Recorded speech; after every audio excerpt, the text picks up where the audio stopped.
прагматичен за таа работа, тоа ќе се случи. Сега му е мајката да го воведеме албанскиот јазик како втор службен јазик на целата територија на Македонија. Председателот на СДСМ Зоран Заев уште еднаш ја потврди својата намера за проширување на рамковниот договор во однос на употребата на албанскиот јазик. И покрај тоа што оваа негова намера претрпе многу критики и прогнози дека ќе изгуби многу гласови кај македонскиот електорат, Заев смета дека никој ништо не губел, а ќе помогнало за како што вели да се смени грдато лице на Македонија.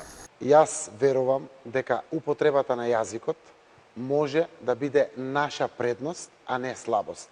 Јас од Струмица, каде што имам 94% македонци, 5% турци и 1% други етнички заедници, не губам ништо што моите граѓани албанци ќе си го употребуваат својот мајчин јазик. За да се имплементира оваа негова замисла, Заев искажа подготвеност повторно да го отвори уставот на земјава со цел менување на законот за употреба на јазиците на заедниците. Ние одиме со граѓански концепт.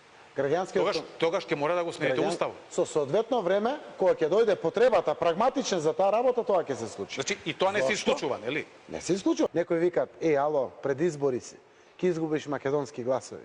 Па кој е грдо лицето на македонецот, што е важно? Ќе дојдат и други избори, ќе дојдат и други политичари.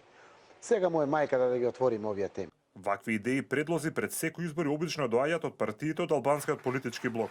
Сега тоа стигна директно од лидерот на СДСМ. Вети доколку ги добие овие избори, двојазичноста на Македонија ќе ја спроведи на дело.